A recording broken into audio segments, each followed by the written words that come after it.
दोस्तों, संतोष रेणु यादव, वही संतोष रेणु यादव जो हमेशा अपशब्द का इस्तेमाल करते थे, जो हमेशा मनीष कश्यप के अच्छे कामों को लेकर के गालियां देते थे। संतोष रेणु यादव जो हमेशा धीरेन्द्र कृष्ण शास्त्री जी जो कि बाबा बागेश्वर के पीठाधीश्वर हैं, उनको गाली दिया करते थे। साथ साथ हमारे देश के यशस्वी प्रधानमंत्री जी पर भी अपशब्द का इस्तेमाल करते थे। संविधान पर शहादत की बात करते थे और साथ साथ अपने क्षेत्र के बीजेपी नेता राजीव प्रताप रूडी को जान से मारने की धमकी दी थी। अभी तक वो जेल के अंदर है और उसके ऊपर कई धाराएं दर्ज हो चुके हैं। लेकिन सबसे बड़ी बात है कि जिसके लिए संतोष रेणु यादव गिरफ्तार हुए, वो आज तक उन्हें क्यों नहीं देखने गए, क्यों उसे लावारिस की तरह जेल के अंदर छोड़ दिए हैं। दरअसल बात है कि आरजेडी पार्टी को लेकर के लगातार संतोष रेणु यादव लोकसभा चुनाव में प्रचार प्रसार किए और जब सारण में हिंसा हुई तो सारण पुलिस ने उसे गिरफ्तार कर लिया। तो सबसे बड़ी बात है कि सारण में आरजेडी पार्टी की यानी कि लालू प्रसाद की बेटी रोहिणी आचार्य, जिसके लिए संतोष रेणु यादव लगातार प्रचार प्रसार करते थे और उसी को लेकर के यानी कि जब देखा गया कि उस क्षेत्र में रोहिणी आचार्य बेहतरीन तरीके से हार रही है, तो उसको एक मुद्दा बनाने के लिए उस क्षेत्र में जो है जनता को किसी तरीके से रुख दूसरा देने के लिए संतोष रेणु यादव ने उस क्षेत्र में हिंसा फैलाने का काम किया और जिसके बाद उसने अभद्र टिप्पणी भी की। सोशल मीडिया पर उन्होंने तरह तरह के जो है अपशब्द का इस्तेमाल किया और जिसके कारण उनकी गिरफ्तारी सारण पुलिस द्वारा कर ली गई। सारण की प्रशासनिक व्यवस्था ने उनके ऊपर शिकंजा कसा, लेकिन आज तक तेजस्वी यादव ने उसे लावारिस ही छोड़ दिया है। आज तक उनसे मिलने के लिए या उनसे कुछ पूछने, हालचाल पूछने के लिए भी नहीं पहुंचे हैं।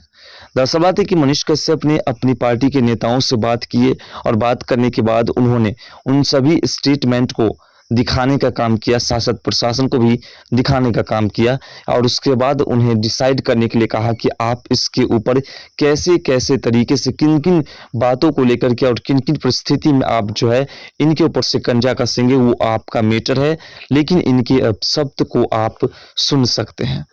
तो ये सबसे बड़ी बात है कि हिंदू राष्ट्र बनाने की बात जब धीरेन्द्र कृष्ण शास्त्री जी किए थे तो उस पर भी संतोष रेणु यादव ने अपशब्द का इस्तेमाल किया था, जहां तक कि संविधान पर शहादत की बात कही थी। तो इसीलिए आज उन्हें जेल के अंदर रखा गया है और जल्द से जल्द उनके ऊपर और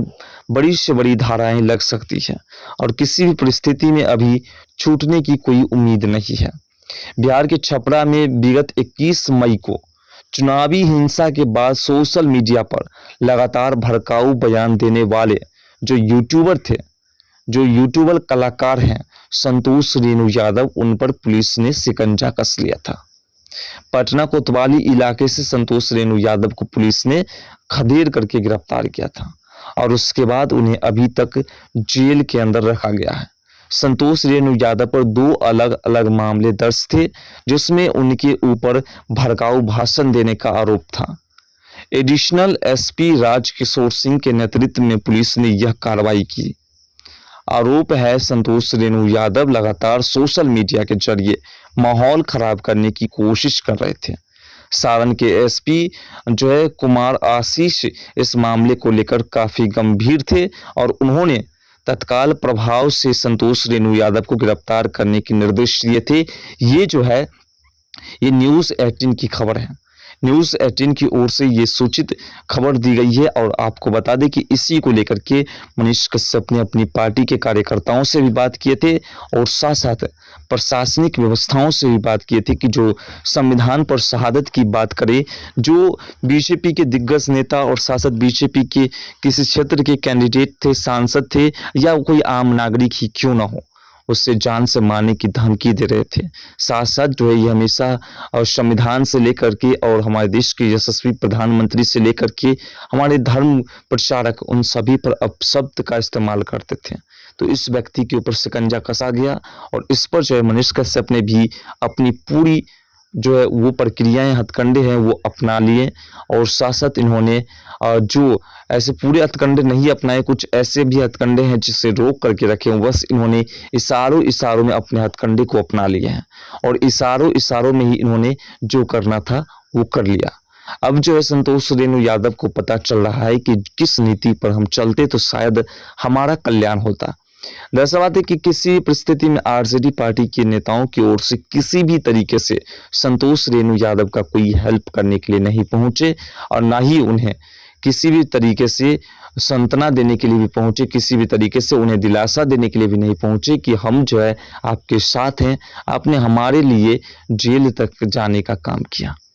दरअसल बात है कि आरजेडी पार्टी एक ऐसी पार्टी है जिसके लिए अगर आप किसी भी परिस्थिति में आवाज उठाते हो तो आपको किसी भी परिस्थिति में उनकी ओर से कोई मदद नहीं मिलने वाला है, चाहे आप उसके लिए कुछ भी कर लें। दरअसल बात है कि संतोष रेणु यादव सारण में जब लोकसभा चुनाव हो रहे थे और उस क्षेत्र से लालू प्रसाद की छोटी बेटी रोहिणी आचार्य चुनाव प्रचार के लिए मैदान में उतरे और चुनाव प्रचार के लिए मैदान में उतरे और जब चुनाव प्रचार में उनकी स्थिति गंभीर हो गई तो उसके बाद संतोष रेणु यादव ने उनके लिए जो है हिंसा फैलाने का काम किया, लोगों को भड़काने का काम किया। और जब इस पर बीजेपी के दिग्गज नेता जो है राजीव प्रताप रूडी ने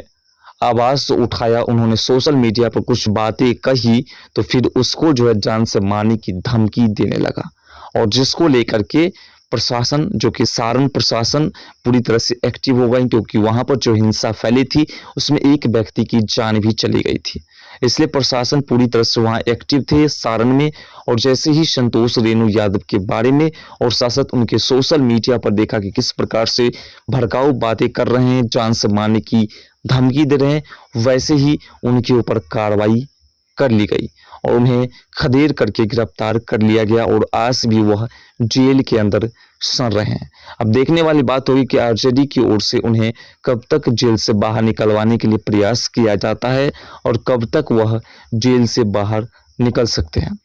लेकिन फिलहाल अभी भी प्रशासन का रुख रुका नहीं है, अभी भी प्रशासन उसके ऊपर कार्रवाई कर रहे हैं और कुछ ऐसे भी अपराधी हैं जो अभी तक प्रशासन की गिरोह से बाहर हैं, तो उनको पकड़ने की कोशिश में पूरी तरह से लगे हुए हैं और जिसके लिए संतोष रेणु यादव की टॉर्चर भी बेहतरीन तरीके से हो रही है। जो धर्म का अपमान करेगा, जो संविधान पर शहादत की बात करेगा, जो किसी आम नागरिक को प्रताड़ित करने की कोशिश करेगा, जान से मारने की धमकी देगा और ऐसे व्यक्ति के ऊपर शिकंजा जरूर कसा जाएगा। तो फिलहाल आपके हिसाब से इसके साथ क्या होना चाहिए, कमेंट सेक्शन में अपना राय जरूर दीजिएगा। की बात है